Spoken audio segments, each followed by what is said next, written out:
Page number 152 सूत्र स्थान सप्तविंशितो 27वां अध्याय।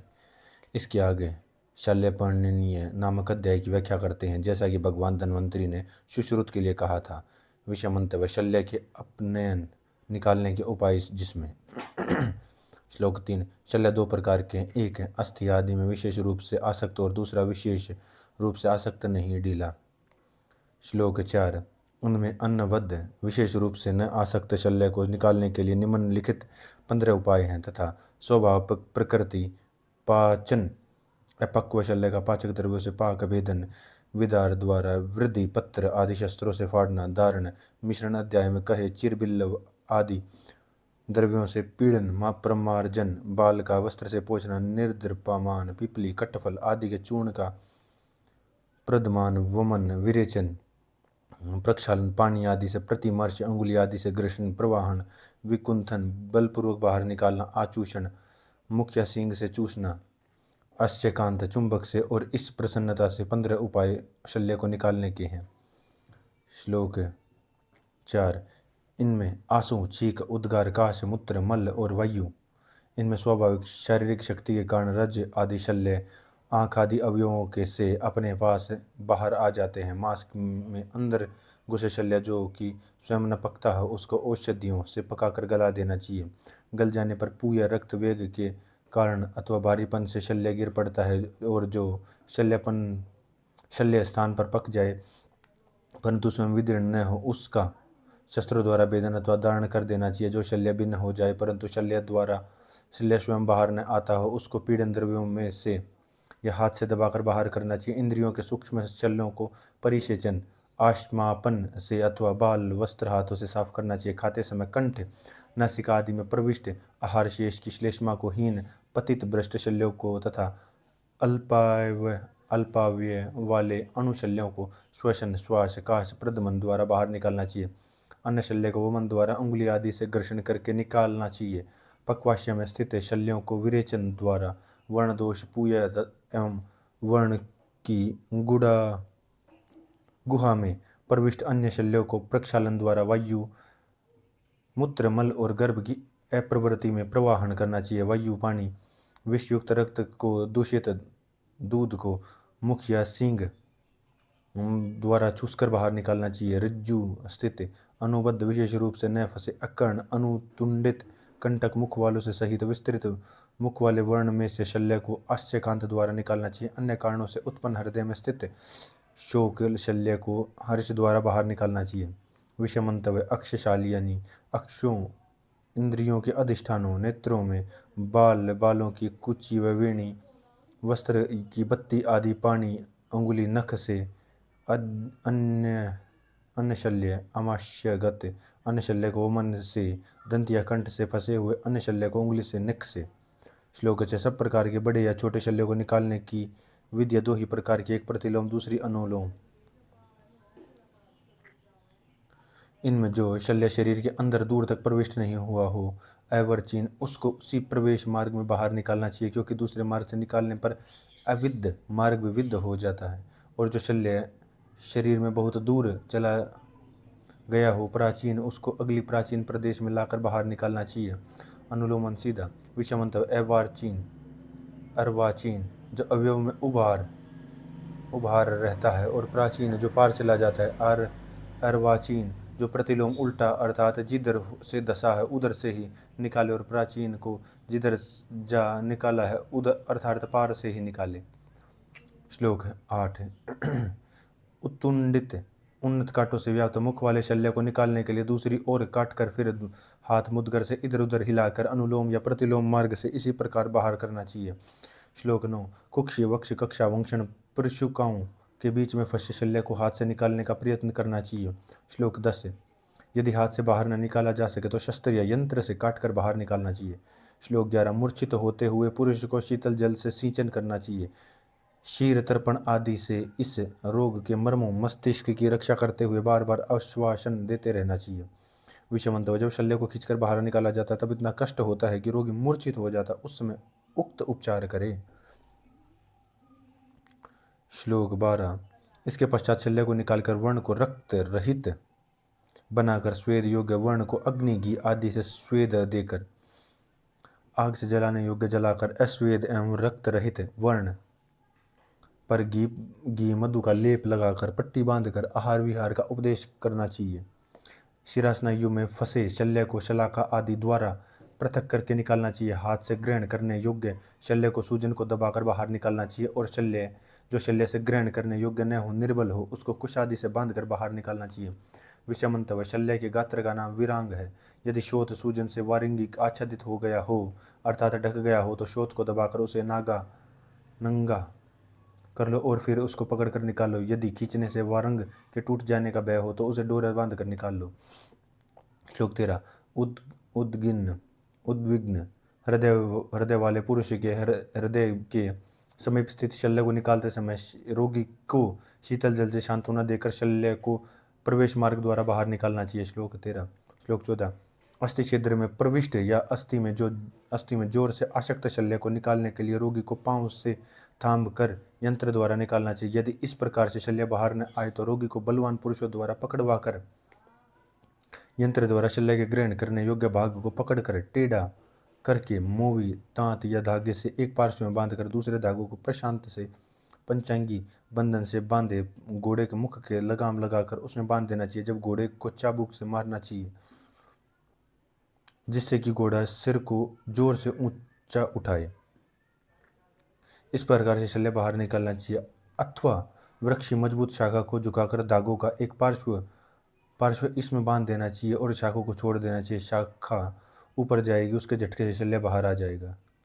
विषमंत भीमसेन जैसे अस्थिसार मानवों तथा हस्ती आदि की भी अस्थि में दसे खुब्बे शल्य को यदि मानव के हाथ से न निकाला जा सके तो उक्त विधियों का उपयोग किया जाता है।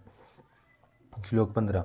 कुक्षी आदि अच्छेदनीय प्रदेशों में अस्थि के अंदर प्रविष्ट उत्तुंडित शल्य को निकालने के लिए पत्थर, अष्टीला, शिला, मुदगर इनमें से किसी एक द्वारा चोट लगाकर हिलाना चाहिए। फिर यंत्र से पकड़कर यथामार्ग उचित रास्ते से बाहर लेना चाहिए।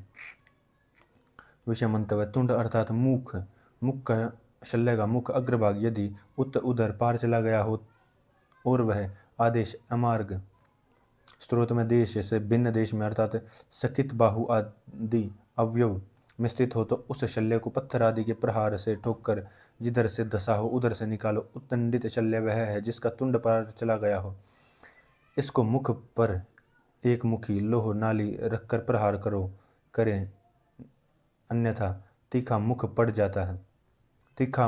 मुड़ जाता है और उससे निकलने में कठिनाई कष्ट होता है। यह वाग्भट की सम्मति है। कर्ण वाले शल्य को जो कि पीड़ा न करने वाले प्रदेश में लगी हो उनके कर्ण को रगड़ करके प्रवेश मार्ग से प्रतिलोम बाहर निकालना चाहिए। विषमंतव्य कर्णवंती कर्ण कान वाले या पक्ष वाले शरशाल्य कर्णवान कहे जाते। यदि कर्णवान शर उसे पार निकल गया हो तो उन कर्णों को रेती से रगड़ दो और साफ कर जाने पर वाले प्रवेश मार्ग से निकाल दो। श्लोक 17। जिस समय लाख आदि वस्तु गले में फंस जावे उस समय गले को नलिका में डालकर उसमें तांबे आदि की शलाका को अग्नि में गर्म करके रोगी के गले में प्रविष्ट करके लाख आदि को उससे पकड़कर शीतल जल से सिंचन करके स्थिर होने पर बाहर निकालना चाहिए। विषमंतव्य ताम्र की अग्नि तप्त शलाका लाख में धस जाती है। शीतल जल के सेचन से शीतल होकर शलाका में लाख सट जाती है, शलाका के साथ बाहर आ जाती है। श्लोक 18। यदि लाख आदि वस्तु न हो तो शलाका पर मोम या लाख लगाकर आग में गर्म करके पूर्व की भांति गले में प्रविष्ट करके वस्तु निकालनी चाहिए। गर्म लाख के साथ वह वस्तु चिपक जाएगी। श्लोक 19। अस्थि शल्य मछली का शल्य आदि या अन्य इसी प्रकार का शल्य जब गले से तिरछा फंस जावे तब बालों से बनी कुर्ची के एक पार्श्व में दृढ़ सूत्र बांधकर रोगी को गले तक द्रव भोजन के साथ पिला देना चाहिए। पेट भर जाने पर रोगी को वमन कराना चाहिए। वमन कराते समय शल्य को एक देश में फंसाकर समझ कर धागे को जोर से सहसा बाहर खींचना चाहिए, इससे शल्य बाहर आ जाएगा। मृदु शल्य को करंज आदि दांतुन की कुची से अटका कर निकालना चाहिए। शल्य बाहर न निकले तो इसको अंदर की ओर धकेल देना चाहिए। यदि गले में व्रण हो जाए तो रोगी को घी और शहद अथवा मधु एवं शर्करा के साथ त्रिफला का चूर्ण चाटने के लिए दिया जाना चाहिए। श्लोक 20 पानी में डुबाने आदि से जब जल पेट में भर जाए तब रोगी का सिर नीचे की ओर करके दबाना चाहिए, उदर को हिलाना चाहिए, वमन का कराना चाहिए, मुख पर्यंत राख में प्रविष्ट करना चाहिए, नासिका श्वास के लिए खुली रहनी चाहिए। विषमनते हुए गले तक राख में दबाने से पानी सूख जाता है। देखा गया है कि पाँव एवं उदर के शोथ भी उक्त विधि से उतर जाते हैं। उल्टा करने से उदर का पानी गल गल करके निकल जाता है। यदि गुप्त शल्य भोजन का ग्रास कंठ में फंस जाए तो दूसरा मानव निशंक होकर बतलाए बिना ही ग्रीवा के पिछली ओर मुक्का से प्रहार करे। इस प्रकार ग्रास शल्य बाहर निकल आ जाता है। बिना ग्रीवा के पिछली मुक्का मारे प्रहार, इस पर ग्रास शल्य बाहर निकल जाते। यदि गले में फंसा हो तो द्रव्य घृत अथवा तेल अथवा मध्य अथवा जल पिला देवे।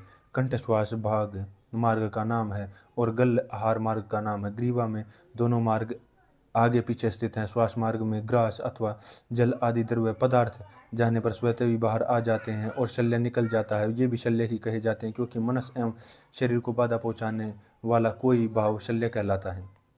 श्लोक 22 बाहु रस्सी या लता द्वारा गला घोंटने पर, गला दबाने पर वायु कुपित होकर कफ को कुपित करके स्रोतों को रोक देती है। इससे मुख में लाला स्राव, झाग का आना, चंजान्यास उत्पन्न होता। चिकित्सा रोगी की तेल आदि से मालिश करके स्वेदन देकर तीक्ष्ण शिरो विरेचन देना चाहिए। वातनाशक मांस रस देना चाहिए। विमंतव्य उक्त कारणों से कंठ श्वास मार्ग का पीड़न होने पर श्वासवाही मार्ग पर शोथ हो जाने से अवरोध हो जाता है। पाश आदि निकल देने पर भी उक्त लक्षण हो जाते हैं और उक्त उपचार करने पर जीवन बच जाता है। और यदि कंठ घुटने पर मृत्यु ही हो गई हो तो। श्लोक 23, 24, 25, 26 है। बुद्धिमान वैद्य को चाहिए कि विशेष आकृति शल्यों को शल्य के स्थानों आंख, नाक, कान, नासिका को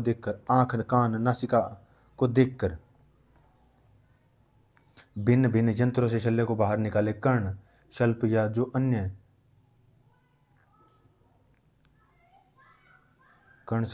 अन्य शल्य कठिनाई से बाहर निकलते उनको सावधानी से एवं युक्तिपूर्वक बाहर निकाल दे। यदि इन उपयुक्त उपायों से शल्य बाहर न निकाला जाए तो वैद्य को चाहिए कि अपनी चतुर बुद्धि द्वारा अनुक्त यंत्रों की सहायता से बाहर निकाले, क्योंकि यदि शल्य बाहर नहीं निकाला तो सूजन, पाक, तीव्र वेदना, बेचैनी और मृत्यु उत्पन्न कर देती है। इसलिए यत्न पूर्वक शल्य को बाहर निकालना चाहिए। अष्टविंशतितमो अध्याय।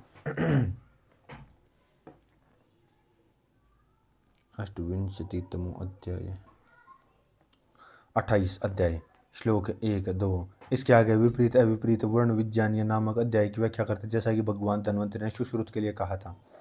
जिस प्रकार फूल फल के, धूम अग्नि के, मेघ वृष्टि जल वृष्टि के भविष्य को बता देता, उसी प्रकार रिष्ट जिन लक्षणों से प्रकट होने पर मृत्यु निश्चित है उन लक्षणों को रिष्ट कहते हैं। लक्षण मृत्यु को बता देते हैं। मृत्यु सूचक लक्षण या लक्षणों का नाम रिष्ट या अरिष्ट है। मुमूर्षु मरने वाले प्राणी के रिष्ट लक्षण उत्पन्न होते हैं, पर मूर्ख द्वारा वे सूक्ष्म होने से अथवा व्यक्त लक्षण भी प्रमाद से, ध्यान देने से अथवा शीघ्र ही लुप्त हो जाने से जाने नहीं जाते।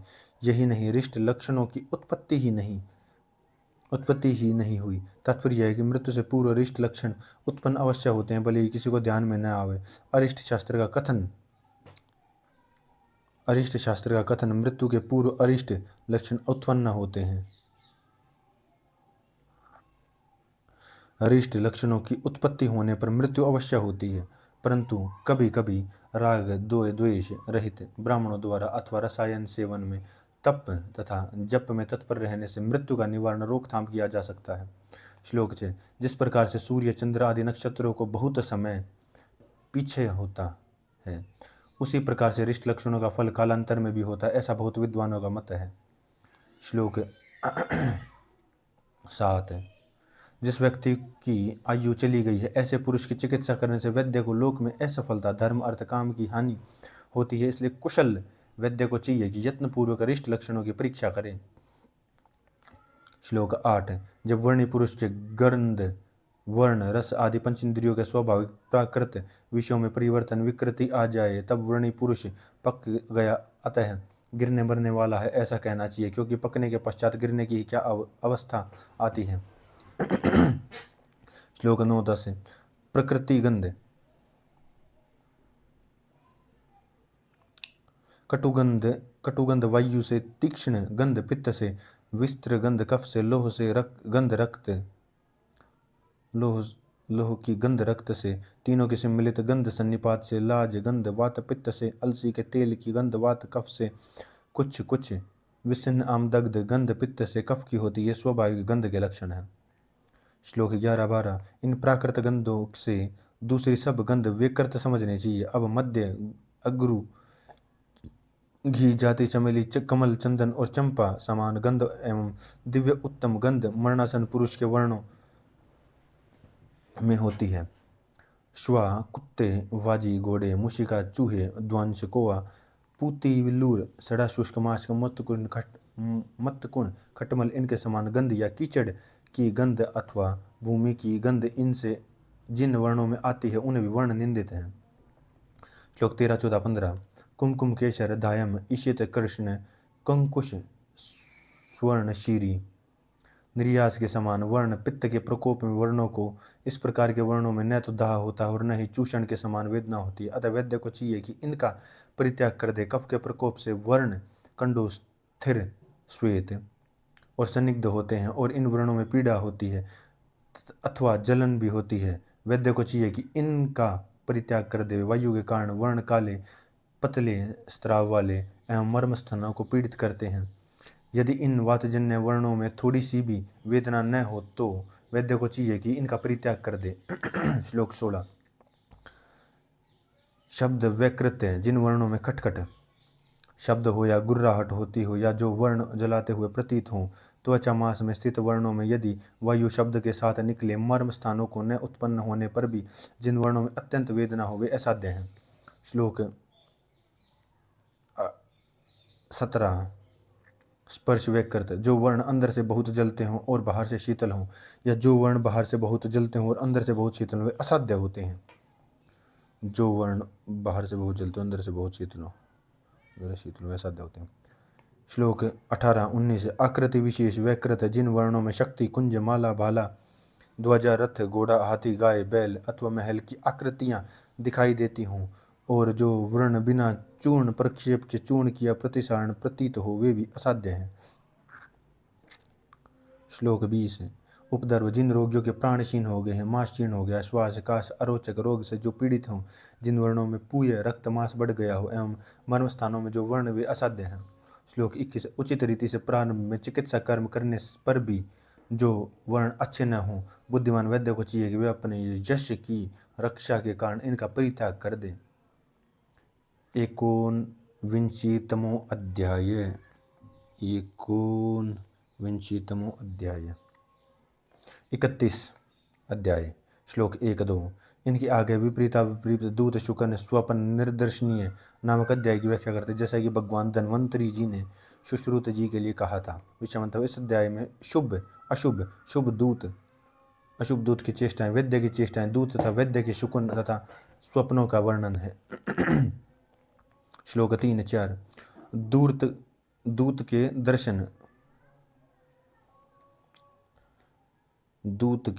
दर्शन, दूत का संभाषण, दूत का वेश, दूत की चेष्टाएं, रक्ष आर्द्र नेत्र वाला मध्याह्न आदि तिथियां, चतुर्थी निमित्त सर्प आदि का दर्शन, शुक्ल पक्षी की आवाज, अनिल मृदु स्वर, वायु देश, वायु वेद, वैद्य का भूमि भाग, वैद्य की वाणी, दैहिक व मानसिक चेष्टाएं रोगी के शुभ अशुभ भावों को कह देती हैं। श्लोक 5-6। पाषांड काल्पिक आश्रम ब्रह्मचर्य गृहस्थ वानप्रस्थ संन्यास वर्ण क्षत्रिय वैश्य ब्राह्मण शूद्र ये यदि रोगी अपने पक्ष में कपालाकी या कपाली ब्रह्मचारी आदि हो तो चिकित्सा कार्य में सफलता मिलती है, और यदि ये अपने पक्ष में विपरीत कपालिक का ब्रह्मचारी ब्रह्मचारिणी का कपालिक हो तो दूत चिकित्सा कर्म में विपरीत होते हैं। नपुंसक स्त्री बहुत से दूत और अनेक दूत अन्य अभिप्राय से न आए, परस्पर निंदा करते हुए गधे ऊंट की सवारी पर चढ़कर एक दूसरे के पीछे लगाकर पंक्ति बनाकर जो दूत वैद्य के समीप आते वे सब निंदित हैं। श्लोक 7-8। पाश पशुओं को बांधने वाला, रज्जु दंड डंडा आयुध खड़ग शक्ति आदि को धारण किए हुए, काले पीले वस्त्र धारण किए हुए, आर्द्र गीले जीर्ण पुराने अपसव्य, दक्षिण कंधे पर पड़ा हुआ अपसव्य, मलिन मैले उद्वस्त फटे वस्त्र, पहिए न्यून हाथ आदि से हीन या अधिक 21 अंगुलियां आदि अंगों वाले उद्विग्न घबराए विकृत कारण लंगड़ा आदि रौद्र रूप भैरव आकृति दूत निंदित हैं। श्लोक 9, 10, 11, 12, 13, 14 चेष्टाएं। तिनके या लकड़ियों को तोड़ते हुए, नासिका का स्तन को छूते हुए, वस्त्र को, प्रांत को, अनामिका को, केश, नख को, रोम, शरीर वाले बाल को तथा दशा दीपक की वर्ती का स्पर्श करते हुए, स्त्रोत, कान आदि छिद्रों का अवरोध, स्कंद देश, हृदय गंडस्थल, सिर, उरु, कुक्षि, हाथों को कपोल, उप्पल, पाषाण, भस्म, जली लकड़ियों का सार, अस्थि, हड्डी, तुष और अंगारों का स्पर्श करते हुए, भूमि को कुरेदते हुए, हाथों से कुछ गिराते हुए तथा मिट्टी के ढेले को हाथों से फोड़ते हुए दूत निंदित हैं। तेल या कीचड़ को अंगों पर लगाए हुए, लाल माला एवं लाल आलेप लगाए हुए, पक्के या सार रहित फल को या अन्य इसी प्रकार की वस्तु को हाथ में से लेकर नख के मध्य में या हाथों से पांव के विदारण करते हुए, हाथ में जूता या चमड़ा लेकर अथवा गलित कुष्ठ आदि विकृत रोग से पीड़ित विपरीत व्यवहार वाले रोते हुए, श्रम जनित श्वास युक्त विकृत आंख वाले, आंख से फूला हो, दक्षिण दिशा में अंजलि फैलाए हुए, निम्नोक्त स्थान में सीधे खड़े हुए दूत जो वैद्य के पास आते हैं वे निंदित हैं।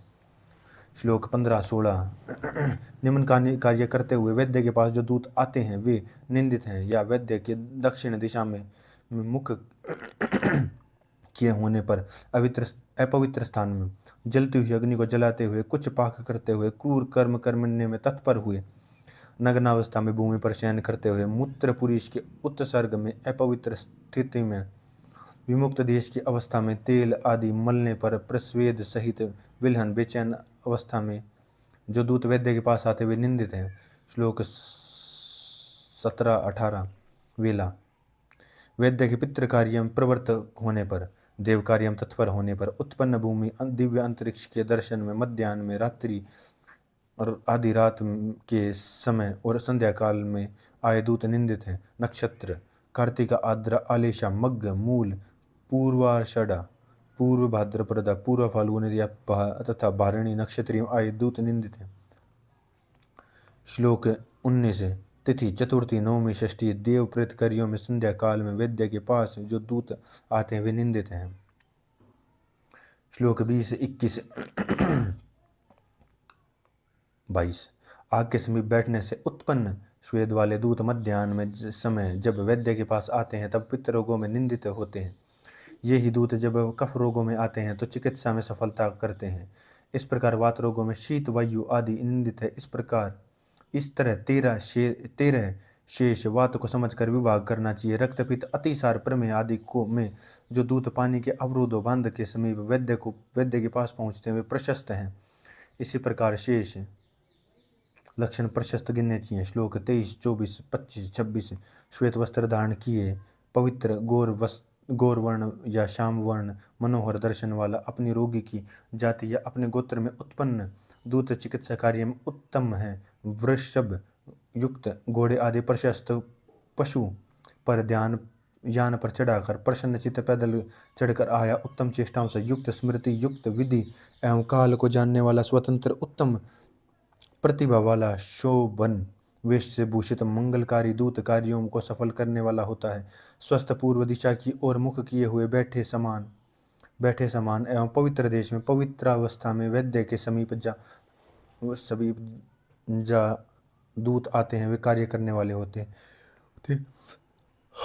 श्लोक 27, 28, 29, 30, 31, 32, 33, 34, 35, 36, 37, 38, 39, 40 शुभ अशुभ शकुनों को कहते हैं। मांस सद्यदत्त कच्चा मांस, उन्दुबु पानी का घड़ा, रोगी के घर में घुसते समय भरा हुआ घड़ा, रोगी के घर से बाहर निकलते समय घड़ा खाली, आतपत्र छाता, विप्र ब्राह्मण वर्ण हाथी, गाय, वृषभ बैल और श्वेत वर्ण श्वेत फूल, दधि, अक्षत, मोती आदि वस्तुएं रोगी के दर्शन के लिए प्रस्थान करते समय मिलना उत्तम है।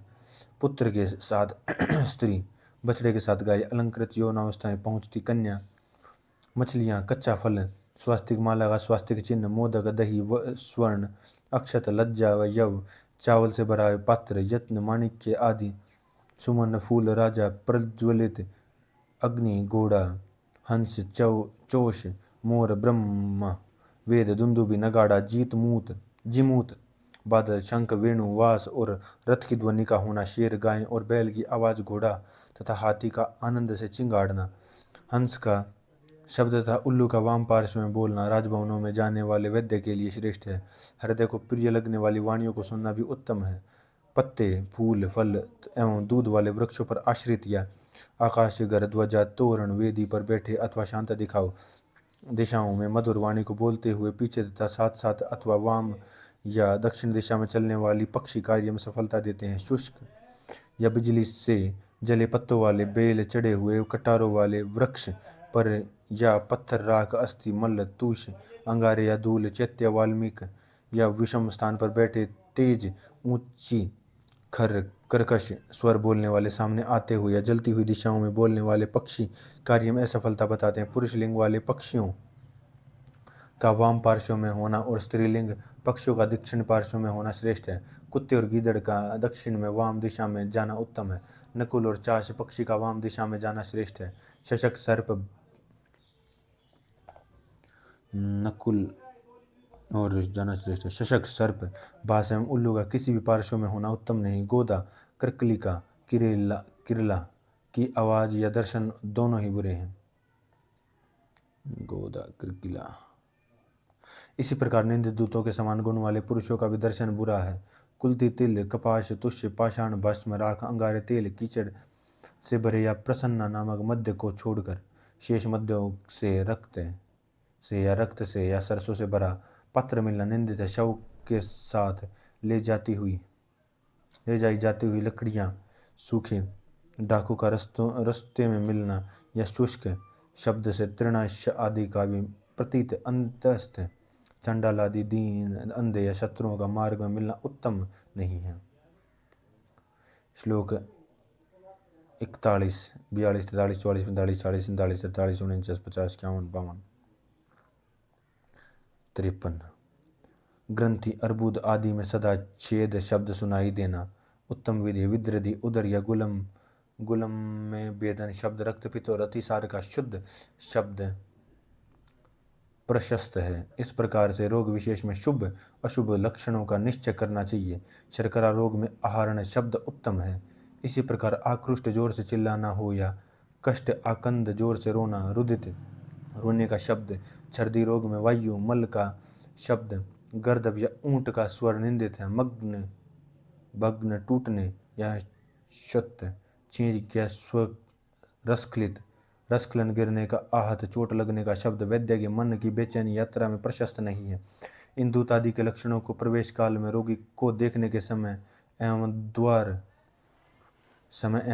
भाग में समझ लेना चाहिए, इसलिए पुनः इनको नहीं कहा जा सकता। वाल भस्म अस्थि काष्ठ पत्थर तुष्य कपास कांटे खाट चारपाई उल्टी हुई पाई ऊपर की मध्य पाई वसा तेल तिल तृण नपुंसक हीनांग भग्न शरीर नग्न सिर मुंडाए काले वस्त्र पहने हुए इन वस्तुओं का दर्शन घर से प्रस्थान करने में या रोगी के घर में प्रवेश करने के लिए उत्तम नहीं है। भंडार में रखिए पत्रों का नीचे गिरना, भूमि को खोदना, उखाड़ना, मोड़ना, गिराना या निकलना, वैद्य के आसन का टूट जाना, रोगी की नीचे की ओर मुख किए रहे, वैद्य के साथ बातचीत करते हुए अंगों को दीवार को बिछोने को रगड़ता हुआ रहे, हाथों को सिर को या पीठ को हिलाए, वैद्य के हाथ को खींचकर अपने सिर या छाती पर रखे। जो रोगी वैद्य के सामने मुख उठाकर पूछे या अपने अंगों को साफ करे और जिस घर में वैद्य का सत्कार नहीं होता वह रोगी नहीं बचता। जिस रोगी के घर में वैद्य का आदर होता वही रोगी बचता है। शुभ दूतों में रोगी का शुभ होता है, अशुभ दूतों में रोगी का अशुभ होता है। इसलिए वैद्य को चाहिए कि दूत आदि की परीक्षा निश्चय रूप से करें। विषमंतव्य ग्रंथ आदि की चिकित्सा करने जाते हैं समय मार्ग में किसी के मुख से छेदवाचक शब्द काट डालो या काट दिया आदि सुनाई पड़े तो अच्छा। इस प्रकार विद्रधि आदि के लिए मेदवाचक शब्द फाड़ दो आदि या रक्तपित्त अतिसार आदि के लिए रोधवाचक रोक या बंद कर दो आदि शब्द शुम है। श्लोक 55 56 57 58 59 60 61 62 63 64 65 66 स्वप्न। स्वप्नों में मरण एवं शुभ जीवन को लक्षण कहते हैं। जो रोगी स्वयं या जिस रोगी के मित्र निम्न स्वप्नों को देखते हैं उसकी मृत्यु निश्चित है। उसकी मृत्यु निश्चित है। जिस शरीर पर स्नेह तेल की मालिश किए ऊंट के बच्चे या सांप अथवा अपने तेल भैंस पर चढ़कर दक्षिण की ओर जाता है। लाल या काले वस्त्र पहनकर हंसती हुई, सिर के बालों को बिखरे हुए नाचती हुई जिस रोगी को बांध कर या खींचकर दक्षिण दिशा में ले जाती हुई स्त्री प्रतीत हो, अथवा अंतर्वासी निशारदी चंडाल चमन में उत्पन्न पुत्र जो रोगी दक्षिण दिशा में की ओर ले जाया जाता हो, जिसके साथ प्रेत एवं सन्यासी लोग आलिंगन करें। विकृत मुख वाले कुत्ते जिसके शरीर को सूंघते हो, शहद या तेल पीता हो, कीचड़ में नहाता हो, अंगों पर कीचड़ लपेट लिया हो, नीचे या हंसे नंगा होकर सिर में लाल माला को धारण करे, जिसकी छाती पर बांस या नल अथवा ताल वृक्ष उत्पन्न होता है, जिसको मछलियां निगले, जो कि अंधकार युक्त गर्त में गिरता हो, पर्वत की चोटी से गिरे, जिसका सिर मुंडाए जाए, जो मनुष्य माता के शरीर में घुसता हो, स्रोत से बन गया हो, कौवे आदि पक्षियों से पराजित हो मारा जाता है, और जो या तिरस्कृत हो जाता है। तारे चंद्रमा आदि की गणना दीपक एवं आँख का नाश होता है, जो कि देवताओं का प्रतिमा है, या पृथ्वी में कंपन दिखे, जैसे स्वप्न में वमन विरेचन हो जाए, दांत गिर जाए, सिंबल डाक या यूप, यज्ञ पशु बलि काष्ठ वाल्मीकि परिमर्द नीम कोवर्ददार कचनार या वृक्ष फूल से लदे प्रतीत हों, तो चिता पर चढ़ा हुआ कपाल तेल पिण्यक लोह कली लोह भस्म लोह वस्तु नामक तिल इनको प्राप्त करें, या पक्के अन्न को खाएं, मद्य का पान करें। इस प्रकार के स्वप्न आदि स्वस्थ व्यक्ति दिखे तो वह रोगी होता है, और यदि वह रुग्ण व्यक्ति इन स्वप्नों को देखता है तो वह मर जाता है। विफल स्वप्न। अपनी प्रकृति के अनुकूल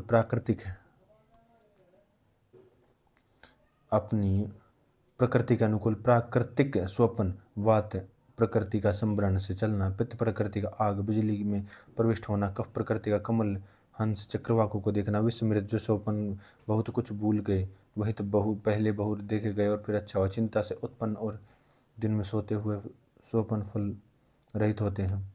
श्लोक 68-69। उत्तर तंत्र में पड़े हुए रोगों के लिए अन्य स्वप्न। जबर वाले पुरुषों को कुत्तों के साथ मित्री, शोथ रोगियों की बंदरों के साथ मैत्री, उन्माद रोगियों में राक्षसों के साथ, अपस्मार में प्रेतों के साथ बैठना, प्रमेही एवं अतिसार रोगियों का पानी पीना, कुष्ठ रोगियों का स्नेह पान करना, गुल्म रोगियों के उदर में, शिर में वृक्ष की उत्पत्ति, छर्दी रोग में चने तले से बनी शुक्ली पूरी खाना, श्वास एवं तृष्णा रोगी का मार्ग में जाना, पांडु रोग का हल्दी युक्त भोजन खाना, और रक्त को स्वप्न में पीना, इन स्वप्न वाला नष्ट हो जाता है। इस प्रकार के स्वप्नों को देखकर प्रातःकाल उठकर प्रयत्न पूर्वक ब्राह्मणों को उड़द दाल लोह धातु आदि स्वर्ण आदि देना चाहिए। शुभ मंत्रों का जप करना चाहिए। त्रिपदा 3 व्यवहारतियों गायत्री का जप करना चाहिए। रात्रि के समय प्रहर में यदि दुस्वप्न दिखाई दे तो शुभ बातों का ध्यान करके फिर सो जाना चाहिए। सावधान रहकर किसी एक स्वप्न का मंत्र का पाठ करना चाहिए। अशुभ स्वप्न देखकर किसी से उसका जिक्र नहीं करना चाहिए। 3 दिन तक मंदिर में निवास करना चाहिए। नित्य ब्राह्मणों की पूजा करनी चाहिए। इस प्रकार करने से अशुभ स्वप्नों में कुफल नहीं होता। श्लोक 4-5 श्लोक 75, 76, 77, 78, 79, 80, 81। अब शुभ स्वप्नों को कहते हैं देवताओं को, ब्राह्मणों को, गाय बैल, जीवित मित्रों को, राजाओं को, प्रज्वलित अग्नि को, साधुओं को, निर्मल जल का देखना कल्याण की प्राप्ति के लिए, रोग शांति के लिए होता है। मांस को, मछलियों का श्वेत, मालाओं के साथ वस्त्रों का तथा फलों का प्राप्त करना धन प्राप्ति एवं रोग की शांति के लिए है। बड़े भारी महल पर, फल युक्त वृक्षों पर, हाथी पर, पर्वतमाला पर चढ़ना धन के लिए, लाभ के लिए और रोगों शांति के लिए है। बड़े हुए प्रचलित नदी, गंगा, नद, सिंधु, समुद्र को या मैले पानी को तैरना कल्याण के लिए, रोग की शांति के लिए होता है। जिसको सांप या जोक अथवा भ्रमर काटे उसे आरोग्य लाभ होता है और धन लाभ होता है। रोगी मनुष्य इस प्रकार के शुभ स्वप्नों को देखे तो उसे दीर्घायु समझकर चिकित्सा कर्म प्रारंभ करना चाहिए। त्रिशंत महालय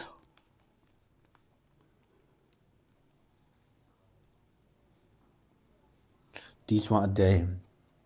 अब पंचेंद्रियार्थ विप्रतिपत्ति नामक अध्याय की व्याख्या करते हैं। जैसा कि भगवान धन्वंतरि ने सुश्रुत के लिए कहा है। विषमंतव श्रोत्र त्वग रसना ग्रहण तथा चक्षु नामक 5 इंद्रियों के शब्द स्पर्श रस रूप गंध नामक विषयों की विपरीत प्रतिगति समझना चाहिए। श्रोत्र आदि द्वारा शब्द आदि का विपरीत ज्ञान भी अरिष्ट ही है। श्लोक 3। मन पंचभौतिक प्राण क्रिया शील मन के भाव का मन, इनकी प्रकृति स्वाभाविक धर्म का विकृत परिवर्तित होना संक्षेप से अरिष्ट होता है। विस्तार से आगे कहते हैं। श्लोक 4, 5, 6। दिव्य किन्नर सिद्ध गंधर्व आदि के अभाव में नाना प्रकार के गीत जल्प पाठ के शब्दों को सुना था। समुद्र नगर मेघों के अभाव में भी इनके शब्दों को सुनता है। समुद्र पुर या मेघों के रहने पर भी इनके शब्द को नहीं सुनता अथवा नहीं पहचानता, दूसरा शब्द समझता।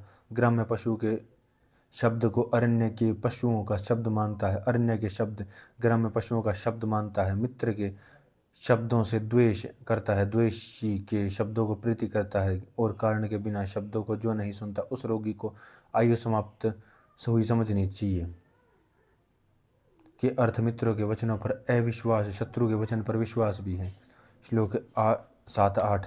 जो रोगी शीतल वस्तुओं को उष्ण पदार्थों की भांति, उष्ण पदार्थों को शीतल पदार्थों की भांति ग्रहण करता है, जिसके शरीर में कफजन्य शीत पीड़िकाओं के होने पर भी दाह होता है, शरीर के अत्यंत उष्ण होने पर भी जो शीत के से काँप रहा हो, जो रोगी आघात या अंग के कटने को नहीं जानता वह रोगी असाध्य है। जो रोगी यह समझे कि उसके अंग धूल से व्याप्त हैं, शरीर का रंग परिवर्तित हो गया, जिसके शरीर पर राजी रेखाएं उत्पन्न हो जाएं, उसका बचना असंभव है। सन्निपात आदि में देखा जाता है कि रोगी अपने शरीर को झाड़ता है। श्लोक 10। स्नान करने तथा चंदन आदि का लेप करने पर भी जिसका शरीर में मक्खियां आकर बैठे, स्नान करने पर या चंदन आदि का लेप करने पर भी जिसके शरीर में मक्खियां आकर बैठे हो, चंदन कर्पूर आदि के लेप के बिना, सुगंधित तेल के अभ्यंग के बिना जिसका शरीर सुगंधित हो जाए, उसको गतायु मरने वाला कहा है। जो रोगी सेवित रसों का विपरीत रूप में ग्रहण करता है, मधुर रसों को अमल को मधुर और कर्म पूर्वक खाए, वे रस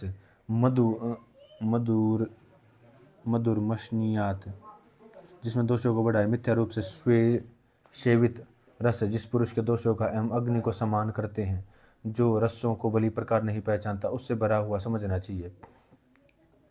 श्लोक 11, 12। श्लोक 13। जो मनुष्य सुगंध को दुर्गंध को सुगंध समझता तो वास्तविक गंध को नहीं पहचानता, दीपक बुझने के पास समय पीने आदि नासा रोगों से रहित होने पर भी जिसको गंध नहीं आते, उस पुरुष को गतायुष समझना चाहिए। विषय मंतव्य रसों आदि के तेल आदि दीपक बुझता है तब विशेष गंध आती है, जिसको अनुभव नहीं करता। श्लोक 14। जो मनुष्य कष्ट देने वाले द्वंद्वों को, शीत उष्ण आदि को, काल की अवस्था को, प्रातःकाल संध्या, दिशाओं को, पूर्व पश्चिम तथा अन्य पदार्थों के गुण द्रव्यों कर्मों को विपरीत रूप में ग्रहण करता हुआ मर जाता है। जो मनुष्य ग्रहण करता है वह मर जाता है। श्लोक 15, 16, 17, 18, 19, 20, 21, 22। दिन के समय तारे आदि ज्योतियों को जलता हुआ जो देखता है, रात्रि में जलते हुए सूर्य को, दिन में चमकते हुए चंद्रमा के तेज को, बादलों के न होने पर इंद्रधनुष, बिजली आदि को, निर्मल आकाश में बिजली को या घने बादलों को, आकाश को वाम विमान यान अथवा महलों में व्याप्त देखे, और जो वायु एवं आकाश को मूर्तिमान देखता है, हो पृथ्वी को धुएं निहार एवं वस्त्र से आवृत जो देखता है, लोक की ग्रीष्म के बिना भी जलते हुए देखे, पानी में डूबते हुए लोक को देखे, अष्टपाद खेलने या खिलौने आकार वाली रेखाओं से व्याप्त भूमि को जो देखे, सप्तऋषि तारों के साथ साथ अरुंधति नक्षत्र को जो नहीं देखता, सप्तऋषि ऋषि तो अरुंधति नक्षत्र को नहीं देखता, ध्रुव तारे को, आकाश गंगा को जो नहीं देख पाते वे मरणासन है। ज्योत्सना आदर्श शीशे और धूप में, पानी में जो रोगी अपनी छाया प्रतिबिंब को नहीं देखता, वह छाया को एक अंग से हीन या विकृत अवस्था में या अन्य प्राणी की छाया को देखता है। कुत्ता, काक, कौवा, कंक, गृध्र पक्षियों की, प्रेतों की, यक्ष राक्षस की, पिशाच एवं सर्प की, नागों की तथा देवयानियों की विकृत छाया को जो आदर्श रूप में, आदर्श आदि में देखते हैं। धूम रहित आग जो मोर के कंठ के समान दिखता है, वह रोगी मर जाता है और स्वस्थ व्यक्ति रुग्ण हो जाता है।